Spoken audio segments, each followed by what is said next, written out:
เลยนะครับเหลืองให้หันหน้าไปทางตะวันออกนะครับทุกเหลืองให้หันหน้าไปทางตะวันออกนะครับที่ตะวันออกนะครับ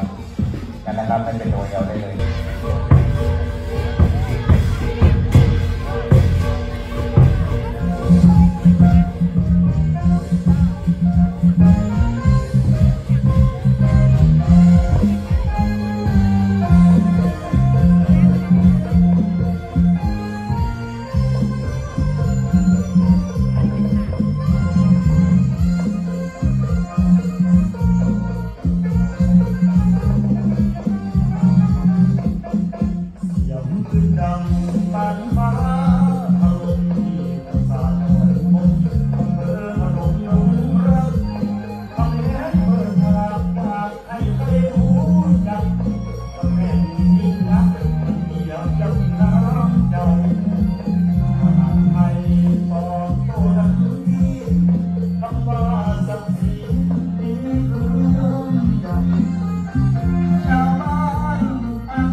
ขาวเหลืองอยู่บ่เศร้าอันนั้นก็เศร้าอันนี้ก็อยากได้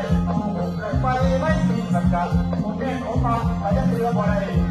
ไม่รู้อะไรเขาอยากที่เขา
ประชาให้อยู่ดีมีกิน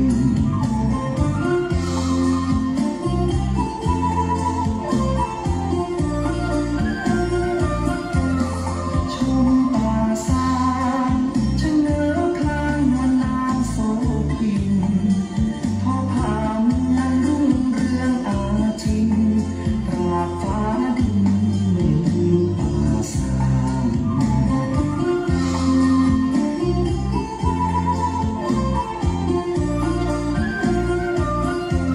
บ้านห้องเจริญเพลิดเพลินแหกไม้ริมทางปลูกกระเทียมกะหล่ำปลีมีสตังค์น่ารักจังหน้ามนต์คนแทนเฮา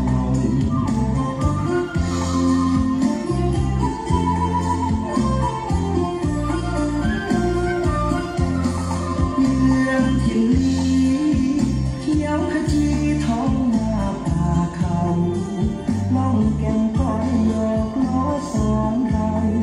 กลางลำนำชมธรรมชาติงาม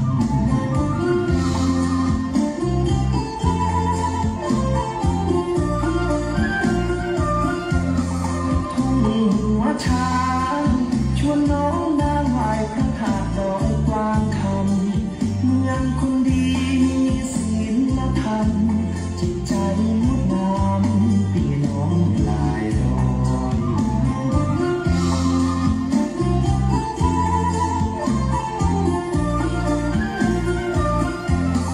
ทิ่นแม่ทาชาวประชาฝีมือเลิศลอยหัตถกรรมงดงามบ่น้อยเรื่องสามปอยบนดอยขุนตาล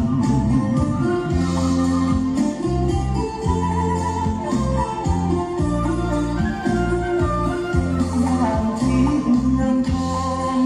คนหรือคนยองมวลน้องผ่านพันงามอนงลอยกระทงสงกรานต์สืบทอดปลูกหลานมานานหลายปี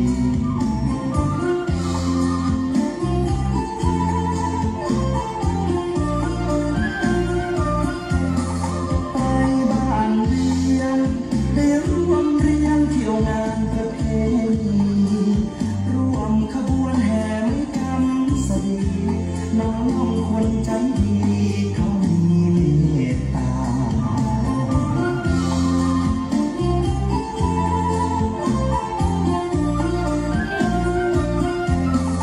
ภูมิแผ่นดินนวมินทร์มหาราชาคนลำพูนเทิดทูนศรัทธาสืบสานมาชั่วฟ้าดินถิ่นงาม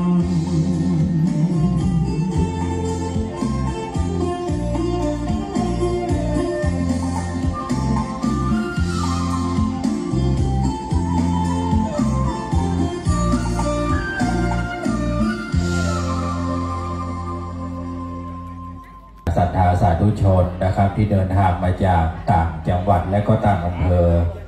ไม่ว่าจะเป็นจากจังหวัดตากนะครับแล้วก้าวขอถวายการต้อนรับนะครับ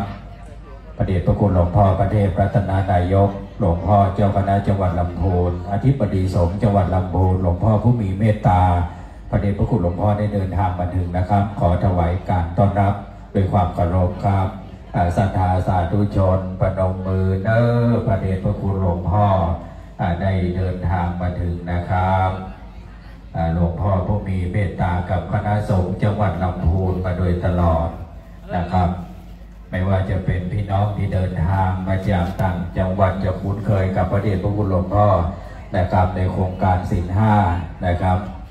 พระเดชพระคุณหลวงพ่อเดินทางไปทุกจังหวัดนะครับพระเดชพระคุณหลวงพ่อได้เดินทางมาถึงนะครับ นอกจากนี้เก้าขอกราบอาราธนานิมนต์ครูบาพระสังฆเจ้าพระเถรานุเถระเจ้าคณะพระสังฆาธิการได้พเนียงส่งนะครับเพราะว่าทุกสิ่งทุกอย่างพร้อมต่อจากนั้นเรียนเชิญท่านอัยการพร้อมกับนะครับปริยาพร้อมกับคณะพร้อมกับคณะเจ้าภาพทุกสายบุญนะครับนั่งที่ซุ้มชะตานะครับ